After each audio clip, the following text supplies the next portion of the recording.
Actually, the reason he came back from his mission, they got him back, it was because of 2 boys. Wow. And they knew that. They knew he had molested these 2 boys. Wow. And things kept going on. They kept separated. I thought things were going good. I got a Facebook message from one of the mothers who was in the lawsuit that happened there. She was another mother. I didn't know anything about anything at that point. She had sent me a message. She says, Brother Stallings, is Michael Jensen staying at your house?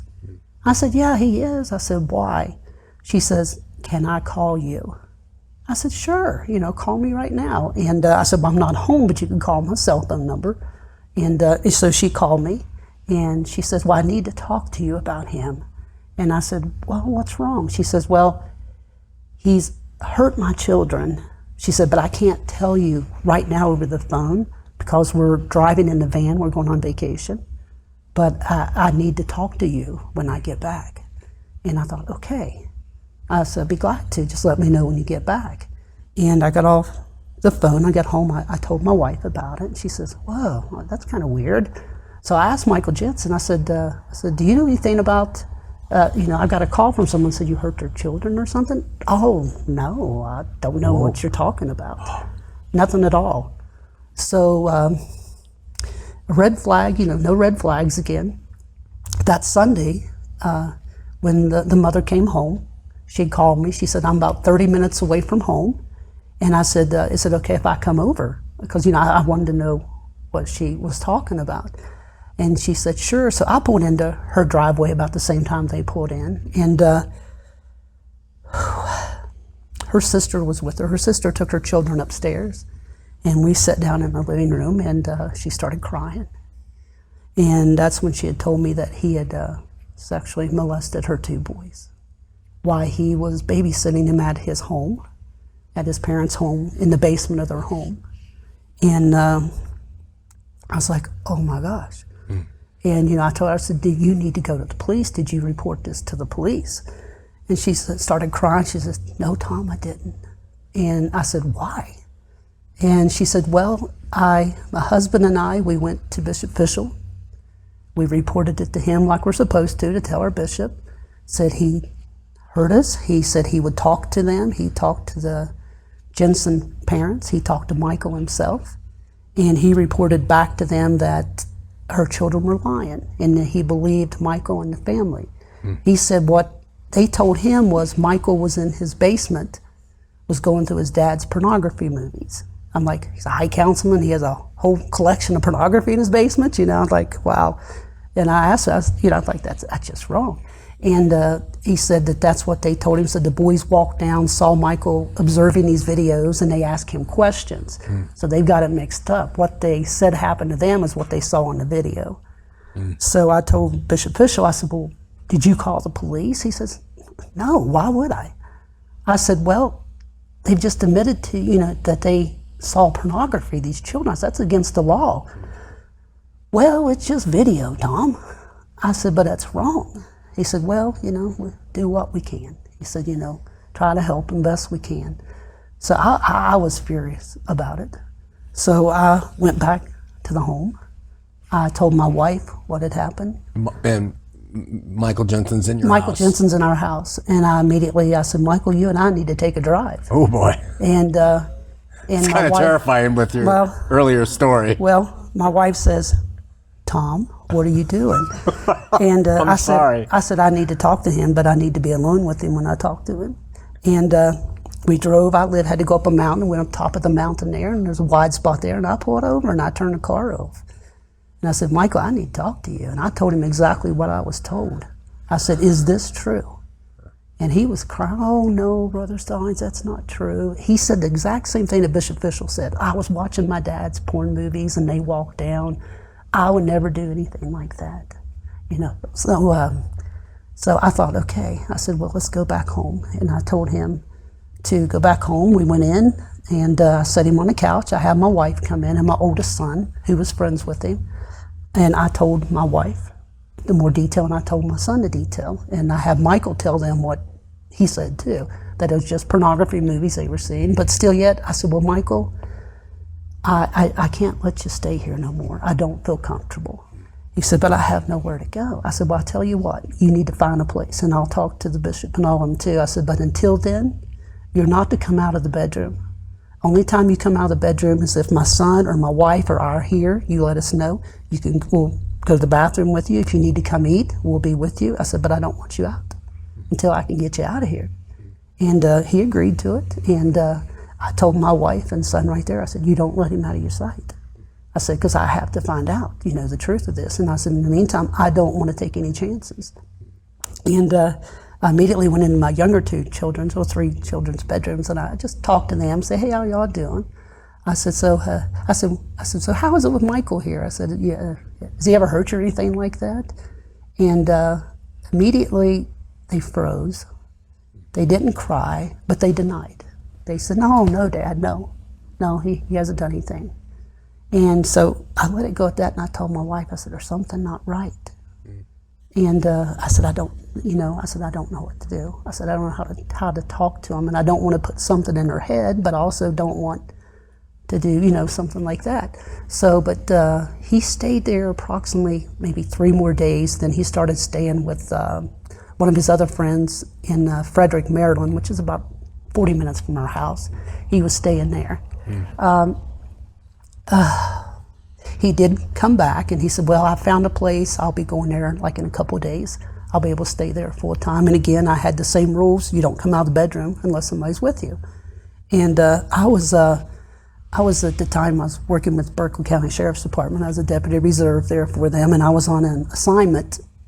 And my wife had called me on the phone. She says, you need to come home now.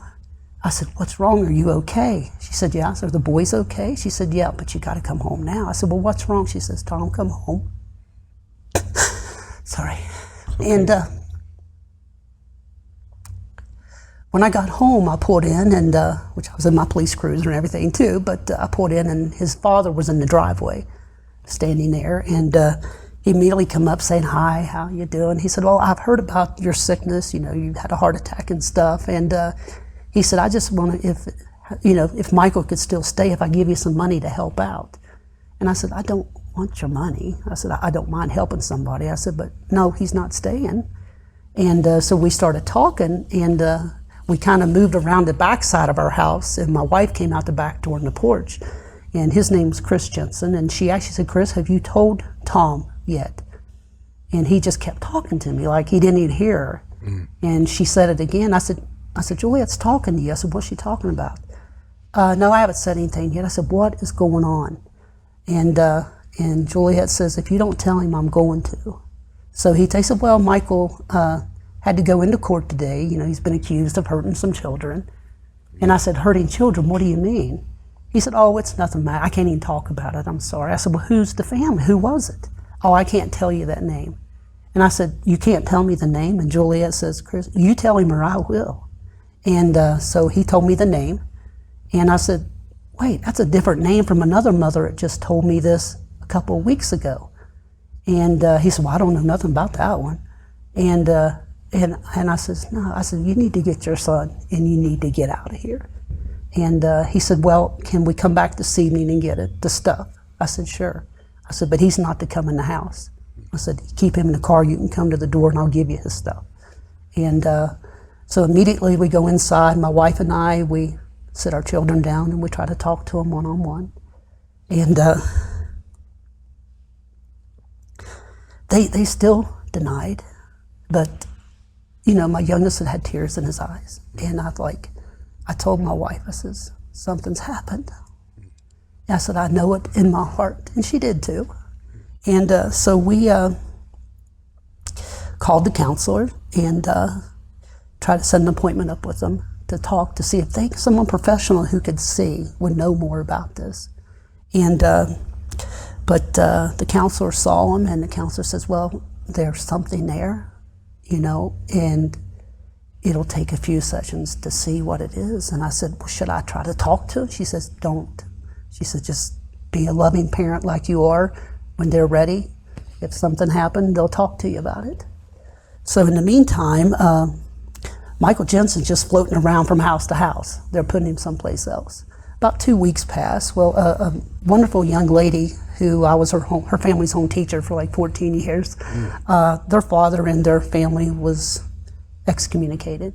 I was always their home teacher. They called me dad. They called my mom mom. You know, they were just like family. I knew them from like 6 up to 17, 18, 19 years old. She was staying with us, and she went to a church activity, and she had mentioned to my wife that she was hanging out with Michael Jensen. And I called her on the phone. I said, no. I said, and I told her what had been said. Oh, well, I'm safe. You know, I'll make sure I'm safe. And I said, well, you need to come back home here now. I said, he's not safe to be around. And about an hour later, she did come back home, but I was asleep already. And because she was at a church activity with him. And about 3 days later, my wife comes in the bedroom and she said, I got to talk to you, Tom. I said, what? What's happened?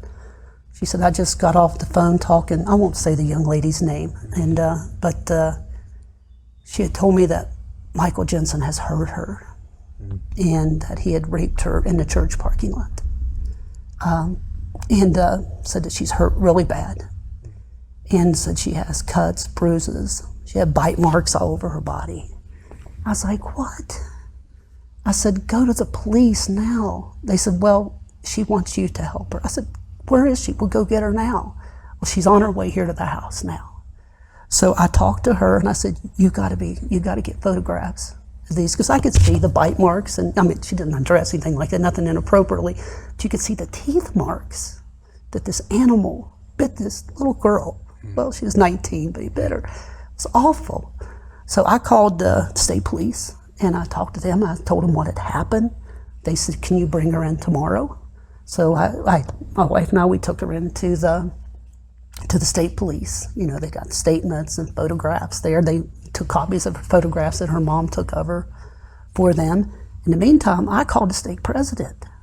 I says, this is what's happened. What is going on? And what year is this now? This is still 2012. Still when he was still back, ready to go back on his mission. Wow. Yeah.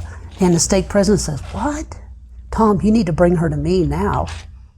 I said, state president said, I'm not bringing her to you. I said, I have her going to the police today. What? Why are you doing that? I said, it's the thing to do, President Groh. Okay, well, can you get her to me this evening after she meets there? I gotta talk to her. And I said, yeah. I said, I'll ask her if she wants to, she can. My wife took her that night to meet the state president. She came out, she came back home, she was in tears and crying, and we talked to her, and she said that she had told the state president everything. And she said, state president, she has to go through a repentance process.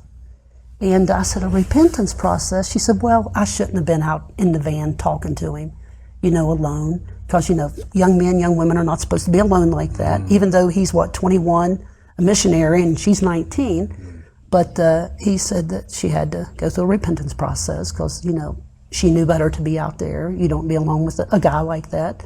But he had told her, well, it's not your fault, but, you know, you made some choices that you should have made better choices. And if I'd have been, I don't know, I should have went and knocked him out then. I really should have. But it just infuriated me.